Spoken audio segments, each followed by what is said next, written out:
सन 1980 में मैं अकेला ही अपना व्यापार स्थापित करने के लिए चल पड़ा था और प्रभु की कृपा से सन 1988 में जब मेरी बड़ी पुत्री 21 वर्ष की हो गई और उसने ड्राइंग एंड पेंटिंग में एमए प्रथम श्रेणी से पास कर दिया, तब मुझे सौभाग्य से ऐसा अच्छा घर और वर मेरे मिलने वालों ने बताया कि मैं उस संबंध को करने के लिए तुरंत तैयार हो गया।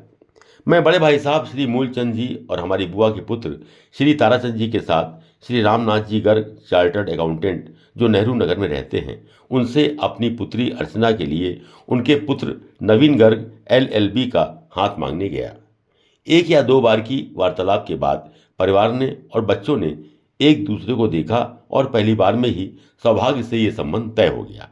श्री रामनाथ जी गर्ग अपनी भलमनसाहत के लिए पूरे आगरा में विख्यात थे और उनकी पत्नी श्रीमती राधा गर्ग एक बहुत ही सुशिक्षित महिला हैं। श्री नवीन गर्ग भी बहुत योग्य एवं शिक्षित वर्ग के रूप में मुझे मिले। श्री रामनाथ जी के साथ साथ मेरे दामाद श्री नवीन गर्ग ने भी इनकम टैक्स की प्रैक्टिस में अपनी योग्यता से बहुत बड़ा मुकाम हासिल किया। आज उनकी गिनती इनकम टैक्स के सर्वोच्च वकीलों में की जाती है। ये मेरे लिए अत्यंत गर्व और गौरव की बात है। मेरी दूसरी पुत्री अंजलि ने सेंट जॉन्स कॉलेज से बीकॉम की शिक्षा प्राप्त की और फिर इंग्लिश में एमए किया। उसकी शादी भी सन 1992 में जब वो 23 वर्ष की थी हो गई। वो बहुत ही संभ्रांत परिवार में उसका विवाह तय हो गया।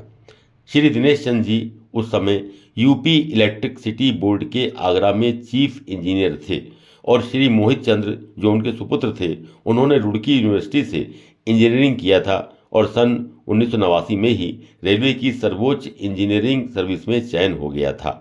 श्री दिनेश चंद जी की पत्नी श्रीमती उर्मिला अग्रवाल बहुत ही सहृदय और ममतापूर्ण विदुषी महिला थीं। ये संबंध हमारे एक रिश्तेदार श्री हरि बाबू जिंदल के माध्यम से संपन्न हुआ। आज मेरे दामाद प्रयागराज के DRM होने के बाद ऑल इंडिया चीफ इंजीनियर के पद पर दिल्ली में कार्यरत हैं। मुझे इस संबंध से बहुत ही आनंद की अनुभूति हुई और मेरे समधी श्री दिनेश चंद जी से मैंने जीवन में बहुत कुछ सीखा। सन 1994 में मेरे पुत्र आदित्य का संबंध मैसर्स गोकुल चंद अशोक कुमार के मालिक सतीश चंद्र अग्रवाल की पुत्री सौभाग्यवती रश्मि अग्रवाल के साथ 13 मार्च सन 1994 में संपन्न हुआ, जो उस समय एमए इंग्लिश से फाइनल कर रही थी। सन 1995 में मेरे द्वितीय पुत्र आलोक का विवाह भी 15 फरवरी 1995 को आगरा के सुप्रसिद्ध उद्योगपति श्री गोपाल दास सिंघल की पुत्री रूपाली के साथ संपन्न हुआ। मेरी सबसे छोटी पुत्री ज्योति का विवाह डॉक्टर अनुराग अग्रवाल चार्टर्ड अकाउंटेंट के साथ 1 दिसंबर सन 1996 को जयपुर में संपन्न हुआ। मेरे समधी श्री वेद प्रकाश जी अपने 6 भाइयों में सबसे बड़े थे और उनके दादाजी श्री सागरमल जी जयपुर के प्रसिद्ध व्यवसायियों में गिने जाते थे। ये संबंध भी मुझे प्रभु की कृपा से सब प्रकार से आनंददायी रहा। मेरी पुत्री के लिए इससे अच्छा वर और इससे अच्छे सास ससुर व घर मिलना हम सभी के लिए सौभाग्य की बात थी।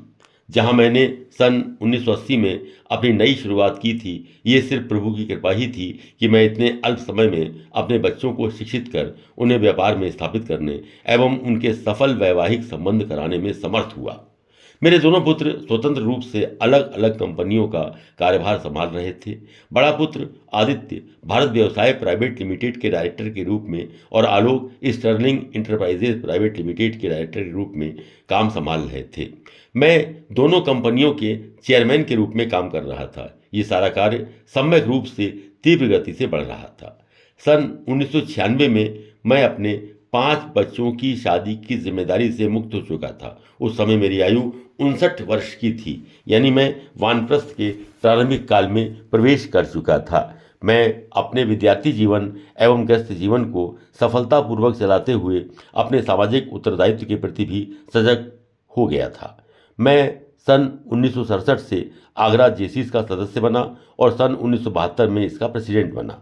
सन 1971 में मैं रोटरी क्लब ऑफ आगरा का सदस्य बना, लेकिन सन 1976 से सन 1996 तक मैं रोटरी क्लब में सक्रिय सदस्य नहीं रहा, क्योंकि मैं अपने व्यापार एवं बच्चों को शिक्षित करने एवं संभालने में व्यस्त था।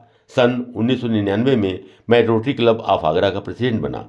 रोटरी डिस्ट्रिक्ट 110 के गवर्नर डॉक्टर रायजादा ने मुझे डिस्ट्रिक्ट में बेस्ट प्रेसिडेंट घोषित कर सम्मानित किया। अब मैं अपने प्रेरणा स्रोत पूज्य पिताजी स्वर्गीय श्री रामचंद्र जी अग्रवाल की स्मृति में कुछ सामाजिक कार्य करना चाहता था।